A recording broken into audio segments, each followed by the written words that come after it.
Hello friends, कैसे हैं आप सभी। आई होप आप सभी अच्छे होंगे, स्वस्थ होंगे। वेलकम है आपका आपके अपने YouTube channel Anita MBM GK tricks पर। गाइस, अगर आपने इस चैनल पर पहले विजिट किया है, चैनल को सब्सक्राइब एंड वीडियो को लाइक शेयर जरूर कर लेना, ताकि आने वाली जो भी महत्वपूर्ण जानकारी हो आप सभी तक पहुँचती रहे। और जो कैंडिडेट्स हैं, परेशान हैं, सभी के पास ये जानकारी जानी चाहिए। देखिए, एक और जो है मौका आप सभी को मिल रहा है। मैं आपको सारी जानकारी डिटेल में बताने वाली हूँ। जो आपका एग्ज़ाम होने वाला था 16 तारीख को, वो रद्द हो चुका है फाइनली। तो क्या लेटेस्ट अपडेट निकल कर आई है आज के अखबार में, वो भी मैं आपको दिखाने वाली हूँ। ऑफिशियल अपडेट है, ठीक है, इसलिए आप लोग वीडियो में अंत तक बने रहना। आप जो है एडमिट कार्ड में सुधार, 15 तारीख का जो आपका एडमिट कार्ड आएगा, 15 तारीख को एग्ज़ाम होने वाला है। उसका तो खैर एग्ज़ाम हो ही रहा है, अब कुछ कर नहीं सकते हैं उसमें, लेकिन 16 वाले में ज़रूर कुछ हो सकता है, ठीक है। सारी जानकारी आपको बताएंगे। एडमिट कार्ड आप लोग डाउनलोड करेंगे तो उसमें क्या करना होगा वो भी मैं आपको बताने वाली हूँ। चलते हैं। देखिए, यहाँ पर बीपीएससी की ओर से आयोजित शिक्षक भर्ती के तीसरे चरण के लिए 16 मार्च की परीक्षा को स्थगित कर दी गई थी, ठीक है। 16 मार्च को एक ही पाली में परीक्षा का आयोजन होना था। इस संबंध में आयोग की ओर से बुधवार को नोटिफिकेशन जारी किया गया था, यानी कि कल ही हमने आपको एक वीडियो प्रोवाइड की थी जिसमें बताया गया था ये जानकारी सारी। नोटिफिकेशन में कहा गया है कि किसी कारणवश परीक्षा स्थगित की गई है। जी हाँ, कोई कारण है जिसकी वजह से परीक्षा स्थगित की गई है। शिक्षा विभाग के तहत क्लास 9th से 10th के सभी विषय, शिक्षा विभाग एवं अनुसूचित जाति एवं जनजाति कल्याण विभाग के तहत क्लास 11-12 के सभी विषय और अनुसूचित जाति एवं जनजाति कल्याण विभाग के तहत क्लास 6-10th के सभी विषयों की परीक्षा के लिए सूचना बाद में प्रकाशित की जाएगी। जैसे कि मैंने आपको बताया था कि लगातार ओवर एज को लेकर मांग चल रही थी, ठीक है। जबकि 15 मार्च को 26 जिलों में, कितने जिलों में, 26 जिलों में 2 पालियों में परीक्षा आयोजित की जाएगी। 7 मार्च से सभी एडमिट कार्ड डाउनलोड कर सकते हैं। एडमिट कार्ड आप लोग डाउनलोड कर सकते हैं। और देखिए, अगर आपके एडमिट कार्ड में कोई भी गलती है, कोई भी गलती हो, ठीक है, तो पहले उसे सुधार कीजिएगा। उसमें आपको समय मिल रहा है, वो मैं आपको बताने वाली हूँ कितना समय आपको मिल रहा है,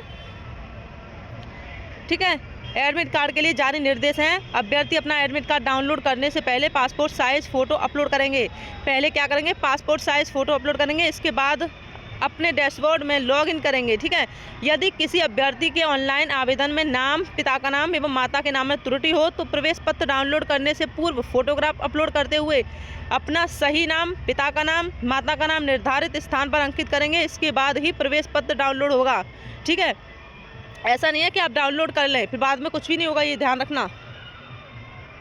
एंड सभी अभ्यर्थी प्रतिपाली प्रवेश पत्र की एक अतिरिक्त प्रति अपने साथ परीक्षा केंद्र ले जाना सुनिश्चित करेंगे। परीक्षा अवधि में शिक्षक के समक्ष हस्ताक्षर कर उन्हें सुपुर्द कराना सुनिश्चित करेंगे। परीक्षा केंद्र कोड के संबंध में विस्तृत जानकारी 12 मार्च से उपलब्ध कराई जाएगी, ठीक है। परीक्षा केंद्र की जो जानकारी है वो आपकी 12 मार्च को आएगी, ठीक है। अभ्यर्थी अपना एडमिट कार्ड 14 मार्च तक जो है डाउनलोड कर लेंगे। आरक्षण में क्या नया नियम लागू है वो मैं आपको बताने वाली हूँ। पहले अभ्यर्थी को परीक्षा प्रारंभ से 1 घंटा पहले परीक्षा केंद्र में प्रवेश की अनुमति दी जाएगी, अर्थात 1 घंटा पूर्व प्रवेश बंद कर दिया जाएगा। देखिए, फिर बाद में आप लोग पछताते हैं, निराश होते हैं कि हमें बस 3 मिनट लेट हो गए थे लेकिन हमें घुसने नहीं दिया एग्ज़ाम के अंदर, एग्ज़ाम सेंटर में, ठीक है, कि हमें 1 मिनट ही लेट थे। आप समय से पहले जाइए, क्योंकि समय से पहले आपको चलना चाहिए। कहीं भी हो, समय से लेट मत भागिए, समय से पहले भागिए, ठीक है। क्योंकि बाद में बहुत सारी ऐसी न्यूज़ देखने को मिलती हैं कि वहाँ पर इतने बच्चों में पिटाई हुई या कुछ भी हुआ, घुसने नहीं दिया था, ठीक। तो एक पद पर औसतन कितने कैंडिडेट्स हैं वो आप यहाँ पर जान लीजिए। एग्ज़ाम देने वाले हैं तो 6.62, ठीक है। तीसरे चरण में आपके 87,774 ही पद है। इसको लेकर 5,81,305 अभ्यर्थियों ने आवेदन किया है। औसतन एक पद के लिए 6.62 अभ्यर्थी ने अप्लाई किया है, ठीक है।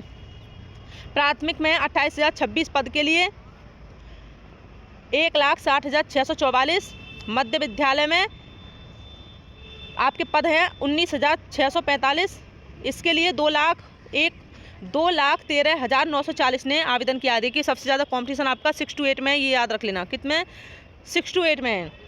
जितना अभी आपके पास टाइम है PYQ लगाइए, ठीक है। माध्यमिक के पद हैं आपके 16,970 पद हैं, तो इसके लिए 1,44,735 अभ्यर्थियों ने आवेदन किया है। इसके अलावा उच्च माध्यमिक में 22,373 पद के लिए 61,986 अभ्यर्थियों ने आवेदन किया है। तो आप जान सकते हैं कि सबसे ज़्यादा जो सबसे कम आपका कंपटीशन मिल रहा है आपको इसी में मिल रहा है। यहाँ पर आपका लागू होगा नया आरक्षण नियम।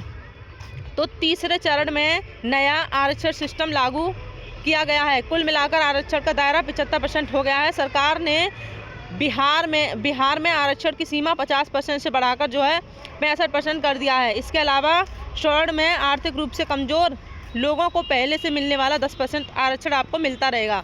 तो ये तो रही आपकी इसकी जानकारी। अब हम बात कर लेते हैं इसकी ऑफिशियल वेबसाइट पर। देखिए ये क्यों परीक्षा जो है रद्द की गई है, यानी कि 16 तारीख की आपकी जो एग्ज़ाम है वो क्यों रद्द किया गया है। क्या आपको अब ओवर एज वालों को इसमें मौका दिया जाएगा, क्योंकि अब एग्ज़ाम आपका ये अभी एग्ज़ाम नहीं होगा आपका, अब ये आचार संहिता लगने से पहले आपका एग्ज़ाम होने वाला नहीं है, ठीक है। इतना आप लोग सोच के चलिए। 16 तारीख का आपका एग्ज़ाम रद्द हुआ है। ओवर एज वाले जो कैंडिडेट्स हैं लगातार मांग कर रहे हैं, प्रदर्शन कर रहे हैं। कोर्ट में भी ये मामला गया है कि 10 साल की उन्हें छूट मिलनी चाहिए। अगर 10 साल की छूट नहीं मिलेगी और ज़्यादा से ज़्यादा जो कैंडिडेट्स की मांग है वो है आयु सीमा की जो बाध्यता लागू की है वो समाप्त कर दी जानी चाहिए एंड डोमिसाइल नीति को लागू किया जाना चाहिए। जो डोमिसाइल नीति है उसे लागू किया जाना चाहिए। देखिए बिल्कुल सही बात है, डोमिसाइल नीति जो है लागू होनी चाहिए, ठीक है। क्योंकि जो बाहरी कैंडिडेट्स होते हैं वो सीट जो है घेर लेते हैं और जो अपना जो स्टेट होता है उसमें जो है बच्चे रह जाते हैं। आपने एक स्टेटमेंट भी सुना होगा कि वोट ने बिहारी और नौकरी ले बाहरी। बिल्कुल सटीक बात है, ठीक है। 5 अटेम्प्ट आपको मिलने वाले हैं। अब आप लोगों की क्वेरी आती है कि कैसे गिने जाएंगे आखिरकार 5 अटेम्प्ट, वो मैं आपको बताना चाहूँगी कि 1 to 5, ठीक है, 1 to 5, 6, 8, 9th, 10th और 11th, 12th। इसमें क्या है 5 आपके अटेम्प्ट गिने जाएंगे, 5 इसमें, 5 इसमें, 5 इसमें, 5 इसमें, ठीक है। तो आप इसको लेकर अब कोई भी कमेंट मत कीजिएगा, क्योंकि मैंने आपको बहुत बार ये जानकारी बता दी है। एडमिट कार्ड आपका आज शाम तक आ जाएगा। अगर अभी आ गया हो तो आप लोग चेक कर सकते हैं, ठीक है। डोमिसाइल नीति के बारे में क्या कहा गया वो आप जान लीजिए। सब आर्टिकल 2 सब क्लॉज 2 राज्य के अधीन किसी नियोजन या पद के संबंध में केवल धर्म, मूल वंश, जाति, लिंग, उद्भाव, जन्म स्थान, निवास, ध्यान देंगे, जन्म स्थान, निवास या इनमें से किसी के आधार पर न तो कोई नागरिक अपात्र होगा और न उससे विभेद किया जाएगा। तो भारत के संविधान का अनुच्छेद 16 ये कहता है कि जन्म स्थान और निवास के आधार पर आप किसी उम्मीदवार को अपात्र नहीं कर सकते। ये नहीं कह सकते हैं कि किसी राज्य से बाहर अगर किसी का जन्म स्थान या निवास है तो वो इस चयन प्रक्रिया में पात्र होने के लिए अपात्र है, अयोग्य है, ये नहीं किया जा सकता है। अगर ऐसी कोई प्रक्रिया चलेगी तो वो गैर कानूनी भी होगी और असंवैधानिक भी होगी। पूरे देश के लोग इस परीक्षा में शामिल होने के लिए पात्र हों। चयन तो मेरिट के। अगर आपका कोई भी त्रुटि इसमें हो गया है, BPSC तैयारी 3.0 में आपने फॉर्म अप्लाई किया था, कोई भी गलती हो गई है, छोटी गलती हुई है या बड़ी गलती हुई है, तो आप लोग बिल्कुल भी चिंता मत कीजिएगा, ठीक है। जब आपके डॉक्यूमेंट्स देखे जाएंगे तो वहाँ पर कुछ फॉर्म वगैरह भरवा कर तो ये सही करा लिया जाता है, ठीक है। तो आप लोगों के अगर फॉर्म कुछ गलत हो गए हैं तो आप अपनी पढ़ाई पर ही ध्यान दीजिए, क्योंकि अगर फॉर्म गलत हो चुके हैं तो वो हो ही चुके हैं। अगर इसकी फॉर्म करेक्शन डेट आएगी तो आपको इस चैनल के माध्यम से बता दिया जाएगा। अब हम बात कर लेते हैं आपके एज रिलैक्सेशन को लेकर। जैसा कि हमने आपको बताया था, लगातार वीडियो के माध्यम से डोमिसाइल नीति की बात की जाए तो देखिए डोमिसाइल नीति को लेकर जो BPSC के नए चेयरमैन हैं उनके द्वारा साफ साफ कह दिया गया था। आर्टिकल 16 का उदाहरण देकर, अनुच्छेद 16 का उदाहरण देकर उन्होंने बता दिया था कि भारत के कहीं से भी जो है कोई भी कैंडिडेट्स फॉर्म अप्लाई कर सकता है। ठीक है फ्रेंड्स, अब मैं आपको बताना चाहूँगी कि आपका बिहार शिक्षक बहाली तीसरे चरण में अधिक उम्र वालों को मिले 10 साल की छूट। ये छात्रों की मांग है और लगातार छात्रों की मांग बढ़ रही है एंड कोर्ट का भी सहारा लिया गया है, एक रिट जो है डाली गई है।